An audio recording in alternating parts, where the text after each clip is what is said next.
Hello എല്ലാവർക്കും നമസ്കാരം. എൻ്റെ ക്യൂർ ആൻഡ് കെയർ എന്ന ചാനലിലേക്ക് സ്വാഗതം. അപ്പോൾ ഇന്ന് ഞാൻ പറയാൻ പോണത് അയസ്കൃതിനെ കുറിച്ചിട്ടാണ്. അയസ്കൃതി ആയുർവേദത്തിൽ വളരെ ഫേമസ് ആയിട്ടുള്ള ഒരു മെഡിസിനാണ്.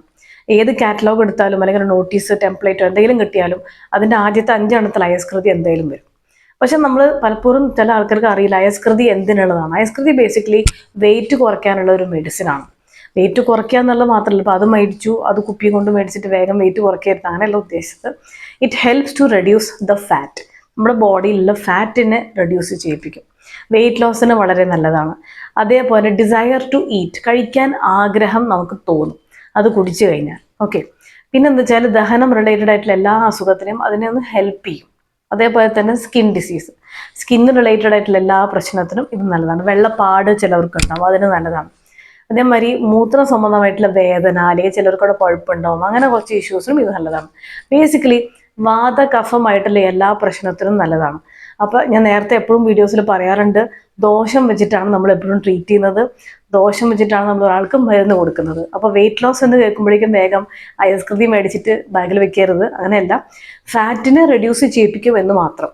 പക്ഷെ എപ്പോഴും ഞാൻ സജസ്റ്റ് ചെയ്യുന്നത് ഗന്ധർവസ്തേരണ്ട തൈലം, അല്ലെങ്കിൽ കുറച്ച് വെയിറ്റ് നമ്മുടെ വയറ്റിൽ നിന്ന് കുറച്ചൊക്കെ പോകണം, ലാക്സേറ്റീവ് ആയിട്ട് എന്തെങ്കിലും കൊടുക്കണം.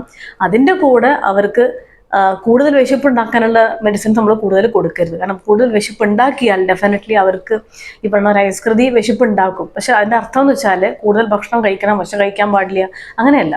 കൂടുതൽ ഭക്ഷണം കഴിക്കാനുള്ള ആഗ്രഹം എന്ന് പറഞ്ഞാൽ ഡയജഷനെ കറക്റ്റ് ചെയ്യുമെന്നാണ് ഉദ്ദേശിച്ചത്.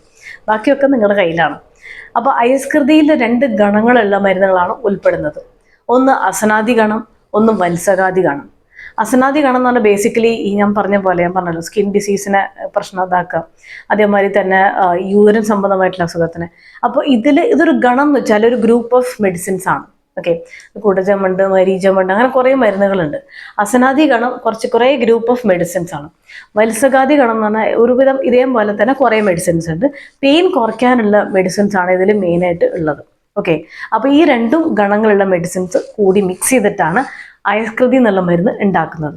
ഇനി വേറൊരു കാര്യം എന്ന് പറഞ്ഞാൽ ചിലവർക്ക് ഈ അയസ്കൃതി കഴിക്കുമ്പോൾ ഒരു ബേണിങ് സെൻസേഷൻ ഉണ്ടാവും വയറിൽ, ചിലവർക്ക് മാത്രം. ഓക്കെ, ഒരു ഹാർട്ട് ബേൺ, അല്ലെങ്കിൽ ഈ ഒരു ഏരിയയിൽ ഒരു എരിച്ചിൽ പോലെ, ഒരു നെഞ്ചരിച്ചിൽ എന്നൊക്കെ പറയും, ചിലവർക്ക് മാത്രം. അല്ലെങ്കിൽ ഇറ്റ്സ് ഗുഡ്. ഇതേമാതിരി ഭക്ഷണത്തിന് ശേഷം ഒരു 30 ml കഴിക്കുക എന്നുള്ളതാണ് അതിൻ്റെ ഡോസ്.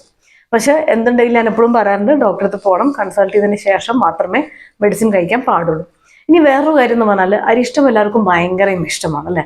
എല്ലാവരും എപ്പോഴും അരിഷ്ടം ഇടയ്ക്കിടയ്ക്ക് മേടിച്ച് കുടിക്കുന്നുണ്ട്. ഈ ദശമൂലാരിഷ്ടം, അഭയാരിഷ്ടം, ജീരകാരിഷ്ടം, എന്തെങ്കിലും ഒരു സുഖം കിട്ടാൻ നമ്മൾ ഒന്ന് ഫാർമസിയിൽ പോയിട്ട് അരിഷ്ടം മേടിക്കും. പക്ഷേ നമ്മൾ ശ്രദ്ധിക്കേണ്ട ഒരു കാര്യം എന്ന് പറഞ്ഞാൽ ചിലവർക്ക് അരിഷ്ടങ്ങൾ പാടില്ല. മെയിനായിട്ട് ഡയബറ്റീസ് ഉള്ളവർ അരിഷ്ടം കഴിക്കാൻ പാടില്ല. ഏറ്റവും ബെസ്റ്റ് അതാണ്. സാധാരണ ബോർഡറൊക്കെ ആണെങ്കിൽ ഓക്കെ, എന്നാലും ബെറ്റർ ടു അവോയ്ഡ്. ഇൻസുലിനൊക്കെ എടുക്കുന്നവർക്ക് അരിഷ്ടം ഒട്ടും പറ്റില്ല. അരിഷ്ടം ഒന്നും കൊടുക്കും, ചില സിറ്റുവേഷൻ നമ്മൾ കൊടുക്കും തീർച്ചയായിട്ടും. പക്ഷേ ഐ തിങ്ക് അരിഷ്ടം അവോയ്ഡ് ചെയ്യാണ് നല്ലത്. അരിഷ്ടം നല്ലതാണ്. അരിഷ്ടം ഇല്ലെങ്കിൽ ആയുർവേദത്തിന് വലിയ ഫലമൊന്നും ഇല്ല, അല്ലെങ്കിൽ അരിഷ്ടം ഇല്ലെങ്കിൽ ആയുർവേദം ഇല്ല എന്നൊക്കെയാണ് പറയാം. പക്ഷേ ചില സിറ്റുവേഷനിൽ നമ്മൾ അരിഷ്ടം കഴിക്കാൻ പാടില്ല. അരിഷ്ടത്തിനെക്കാട്ടും ഈ പറഞ്ഞ കുറച്ചും കൂടി ബെറ്റർ, അല്ലെങ്കിൽ വേറെ രീതിയിൽ എഫക്റ്റ് ചെയ്യുന്നതാണ് കഷായം. അതാണ് ആർക്കും ഇഷ്ടമല്ലാത്തത്. പക്ഷേ കഷായം ഒരു അലോപ്പതിയിൽ ആൻറ്റിബയോട്ടിക് എന്നൊക്കെ പറയില്ലേ, അലോപ്പതിയിൽ ആൻറ്റിബയോട്ടിക് ആണ് ഇവിടുത്തെ കഷായം. അവിടുത്തെ കഫ് സിറപ്പും അല്ലെങ്കിൽ സിറപ്പ് പ്രയോഗങ്ങളാണ് ഇവിടുത്തെ അരിഷ്ടങ്ങൾ. അപ്പോൾ നിങ്ങൾക്ക് ഈസി ആയിട്ട് അതിനെ ഒന്ന് റിലേറ്റ് ചെയ്യാൻ പറ്റും അല്ലേ.